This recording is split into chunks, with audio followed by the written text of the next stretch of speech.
নমস্কার, কেমন আছেন আপনারা সবাই? আশা করছি ভালো আছেন। আজ চলে এলাম একটা বাটার রেসিপি নিয়ে। আজ বানাবো লাউ পাতা বাটা। তার জন্য এখানে লাউ শাকটাকে বেছে কেটে ধুয়ে জল ঝরিয়ে রেখেছি, আর কড়াইতে অল্প জল দিয়ে আর একটু লবণ দিয়ে লাউ পাতাটাকে ভাপিয়ে নেব। আর ওখানে গোটা রসুন আর ছাড়িয়ে রেখেছি, আর কাঁচা লঙ্কা নিয়েছি বেশ কটা। এবার লাউ পাতাটাকে ভাপিয়ে জলটা ফেলে দেবো। মজে এসছে প্রায়। আর এই লাউ পাতা বাটা দিয়ে কিন্তু গরম ভাত খেতে খুবই ভালো লাগে। গরম ভাত বা খুদের ভাত হলেও কিন্তু দুর্দান্ত লাগে। আপনারা খেয়ে দেখবেন, খুবই ভালো লাগে। এবার এটাকে তুলে নিচ্ছি, তুলে জলটাকে ফেলে দেবো। জলটা ফেলে কড়াইটা যেই একটু শুকিয়ে আসবে অমনি দিয়ে দিচ্ছি পরিমাণ মতো তেল। তারপরে দেবো কালো জিরে,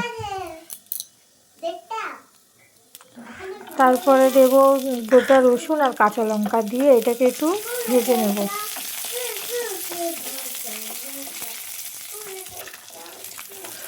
ভেজে দিয়ে দেবো লাউ পাতাটা দিয়ে একটু হলুদ দিয়ে এটাকে আরেকটু নেড়ে চেড়ে ভেজে নেব জলটা শুকানো পর্যন্ত। যে জলটা লাউ পাতার গায়ে লেগে আছে সেটাকেও শুকিয়ে নেব। আর আমার ভিডিওগুলো যদি আপনাদের ভালো লেগে থাকে তবে অবশ্যই like, comment, follow and subscribe করে আমার পাশে থাকবেন কিন্তু। আর দিয়ে দিচ্ছি একটু হলুদ, দিয়ে এটাকে নেড়ে চেড়ে শুকিয়ে নিচ্ছি, নিয়ে এবার বেটে নেব।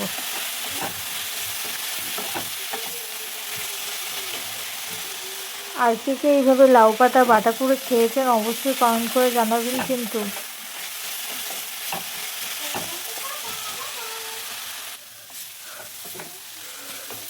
ভালো করে ভেজে শুকিয়ে নিচ্ছি যাতে জল জল ভাবটা না আসে। আপনারা চাইলে শিলেও বাটতে পারেন, আমি কিন্তু মিক্সিতেই বেটে নেব। তুলে নিচ্ছি, তুলে এবার ঠান্ডা হওয়া পর্যন্ত একটু ওয়েট করে বেটে নেব। আজ তাহলে আসি, টাটা, বাই বাই। কেমন হলো অবশ্যই জানাবেন কিন্তু।